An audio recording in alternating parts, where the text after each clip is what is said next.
Kapitolyo nangita karon og dugang pundo alang sa pag-ayo sa mga nangagubang nga kadalanan sa lalawigan gumikan sa sunod-sunod nga kusog nga uwan. Giawag usab nila ang pag-una og hikling sa mga kabanay sa pamilya inay sa mga kabtangan sa gayon nga gikinahanglang mulikay sa mga katalagman.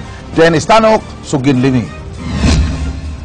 Gihimangnuan nilang Governor Junjun Davide og sa pango sa Provincial Disaster Risk Reduction and Management Council, Neil Sanchez, ang tanang Subuanon nga mag-amping kanunay ilabi na karon nga nagsigig uwan-uwan. Kini subay sa pagkalumo sa 8 anyos nga batang lalaki sa lungsod sa Konsolasyon. Tayo so important gid sa tanang mga towns, cities nga preparado kita for any disaster, for any calamity.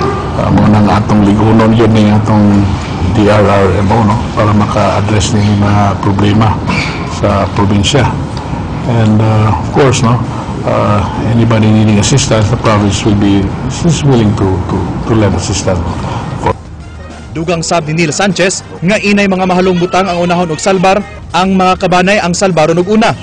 Doon naman tayo concept na if you cannot evacuate totally, doon na yung mga gamit. Ang katong importanteng ipang-evacuate na ito, katong mga babae, mga children, elderly, persons with disabilities, kung muna siya priorities na ito. Ang katong mga able-bodied, they can be left sa house to attend to whatever matters and safety and security nga ilang ikuan. But of course, they also have to evacuate once secured na ito ilang balay. Samtang gipamonitor na usab ni Davide ang mga provincial roads, ilabi na kadtong duol unay sakop sa landslide prone area. We are addressing that no. Bona nga mga kung update sa atong provincial engineer kung sa'y mabuhat na to ana para to rehabilitate these roads if necessary and to repair them. Okay, we need to have our roads really in good condition. Naabot na usab sa buhatan ni Davide nga dunay nangagubang daan sa kalungsuran sa probinsya ug nangita na siyang budget alang sa pag-rehabilitate niini.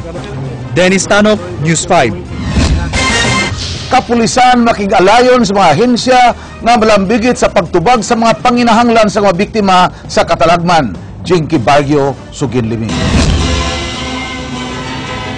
Makigtambayayon karon ng kapulisan sa mga ahensya nga nalambigit sa pag-rescue panahon sa mga disaster emergency. Kini ilang himuon labi na karon nga sunod-sunod ang mga trahedya gumikan sa pagbunok sa kusog nga uwan. Bisitahon ni Senior Superintendent Noli Romana ang tanang police station pagsusi kung unsa kaandam ang mga pulis sa pagtubag sa mga trahedya sama sa baha o landslide. Train ba yung tao natin? Ng equipment ba ng mga response teams are adequate? Ang landslide sa kalunasan ug ubang area sa Guadalupe nakahatag og dakong kabalakas sa kapulisan sa Station 9. Busa gimando karon sa mismong hepe ang pakig-alayo nila sa mga opisyal sa barangay ug ang pagmonitor sa mga sityo nga nasakop sa ilang lugar. Kung ilan sila basta kusog ang uwan, bakit lang yun sila kay ang ilang area dili kay safety o kay bakilit kay ba? Plano ni Romana nga mopaygayon og dry run sa mga police stations pagsusi kung unsa sila kaandam pagresponde sa tanang katalagman. Jinky Baguio, News 5.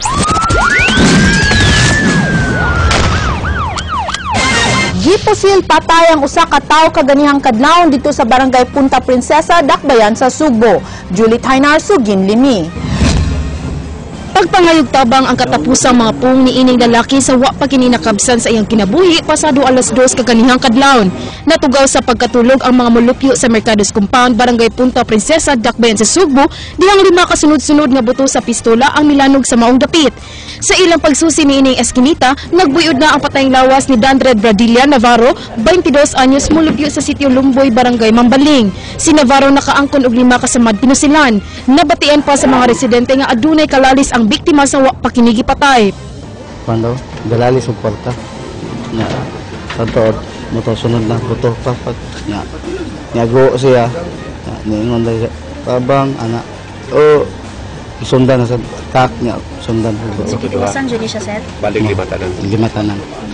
Samo na dunggan lang. Matod sa kapulisan, panagsungi sa kwarta ang posibleng hinungdan sa pagpamusil. Gani, ang biktima aduna pay gikuptan nga mga sinsilyo sa iyang tuo nga kamot.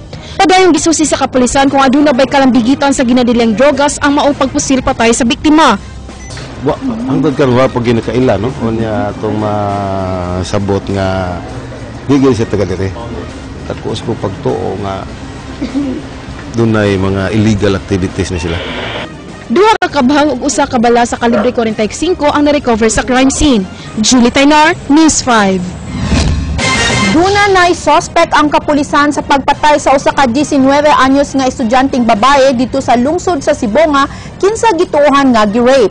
Kapulisan nagtuo nga silingan ra ang miamong-among sa dalaga. Andrea Patenya, Sugin Limi. Wa damha sa magtiayong Hipolita ug Nemesyo nga sa labing uwahing pag-uli ni Mary Grace sa ilang balay sa barangay Basak, lungsod sa Sibonga, wa na di ay kini kinabuhi. Hustisya ang ilang gipangayo alang sa ilang gihulagway nga paraygon ug nag-inusarang anak nga babay. Ako lang dumingaw sa kong anak ang kagalat ng iyang pagka kanang magabihon jud kay siya. Malambingon jud kay siya na ako mo. Dili man ko tagias kinabuhi. Ikaw man. Ngayon na di sinipi anyos lang yun niya pag-iuban na mo. Kuha agad siya. Daghan ang naanugunan ni Mary Grace hanglit gawa sa maanyag nga itsura ni ini, maayo sab ang iyang performance sa eskwelahan. Si Mary Grace usa ka scholar ug nadaog usab isip Miss Lamak 2012 first runner-up ug Miss Basak 2011 second runner-up. Buutan nga bata. Yan. Siya ka ng responsible. Yan. Kung wala'y problema sa iyang pagkabata, basta maayos siya. Maayos sa pagkabata. Simple, niya jolly. Pipila ka tuig na lang matuman na unta ni Mary Grace ang iyang damgo nga mahimong usa ka teacher. Ma-share siya nga, gusto siya nga makatabang ni mama niya, gusto siya nga makahuman siya sa iyang pag-eskwela, mauna siya nga kanang tanan-tanan na lang kanang iyang kuan kay iya laging manghud, gusto pa siya makahuman ana siya. Apan di na matuman ang maong damgo, human sa linuog nga krimen nga nahitabo sa dalaga. Gituuhang gilugos ang biktima sa wa pa kinipatya sud sa iyang gipuy ang balay sa iyang iyaan dinhi sa sitio Taluot, Barangay Poblasyon, Sibonga niadtong Biyernes sa gabii. Wa gyud nabantayi sa mga silingan ang pagkahitabo sa krimen ug gani, Biyernes na sa buntag sa dihang napalgan ang patayng lawas ni Mary Grace sud sa iyang lawak. Nakadungog mo og sagit atong Wala. Kay mga murag nga alas 11 naman siya na abot dere. Gikan siya sa murag nagsoroy sila niya gikuan siya siyang kauban classmate niya sa community college. Nasayran nga dugay na diay nga nag-inusarang nagpuyo si Mary Grace sa maong balay, sanglito sa bukid iyang iyaan ug uyuan aron magbantay sa ilang uma. Pero ako nga inas Grace, unsa man kalay? Okay, ikaw ra isa diri. Yan ang siya, okay ra gyud kay siya. Sa okay ra kay kumi. Di ka mahadlok, dili man. Pero kala kung balay di gid taw na safety kay wa gina nahuman pa. Matud sa kapulisan, di gyud unta angay puy-an sa nag-inusarang dalaga ang balay sanglit wa kinitaro nga mga locks. Gani sa among pagbisita sa lugar, amo nakit-an nga adunay pipila ka buho ang balay, indikasyon nga posibleng dugay na kining gipanid-an. Ako lang maasulti ito mo, katong mga ginikanan bitaw. Dapat kung ilang ipakuan sa boarding house silang anak, kinahanglan secure ang area. Aduna nay natumbok nga suspect ang kapulisan nga silingan ra usab sa biktima kinsa daling nisibat sa lugar human sa hitabo. Padayon kini nilang gipangita. Other witnesses informing us nga doon na mga markings ang tao na mga scratches ba. So, nakaunt na to dito sa pikas nga sa iyang asawa o sa kuwan. Wala sila mag-away. Samtang base sa autopsy report, namatay ang biktima human gituok hangtod nga namatay. Kini base sa resulta nga gipagawas ni PNP Regional Crime Laboratory 7 Medical Legal Officer Felino Bronia. Sa iyang paghiling napalga ni Bronia ang mga garas ni Mary Grace sa bukton ug braso nga nagpakita nga misukol kini. Way nakit-an nga timailhan nga nahilabtan ang pribadong bahin sa lawas sa babay. Apan wa kini magpasabot nga wa lugusa ang biktima. Andrea Patenya, News 5.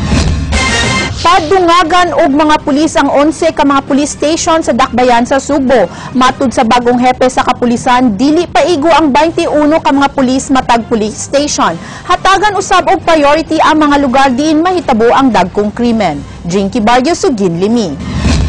Sa nagkataas nga kriminalidad nga nahitabo karon sa syudad sa Sugbo, laraw karon sa bagong hepe sa Cebu City Police Office nga pun-an pa ang mga pulis sa matag istasyonan gikan Station 1 hangtod 11. Base sa report nga nadawat ni Senior Superintendent Noli Romana, ang Waterfront Police Station, Carbon Police ug San Nicolas Police Station mo'y dunay taas nga crime volume. Din kasagaran mahitabo ang dagko nga krimen, busa hatagan nila og prioridad. Matag police station sa Dakbayan sa Sugbo, nagbaton lang og di mo menos 21 ka mga personahe, kuwang ra alang sa tibok lugar nga ilang gialagaran. I can empathize with the stations kasi the task is huge and yet only a handful of police personnel assigned to them and yet the demand is very high. Laraw ni Romana nga kuhaan ang nagtapon og nga police personnels gikan sa mga special units sama sa TRS, IDMB ug CIB. Samtang walay gihatag nga target si Romana sa mga station commanders aron pagsumpo sa illegal gambling ug drugs sa ilang AOR apan mibahad siya nga iya kining tinud-on pagdisiplina kung mapamatud ang wa sila manarbaho. Everybody for me starts from square one. Give them a chance to prove. Tapos we will observe their performance before we can do the changes. Jinky Bargil, News 5.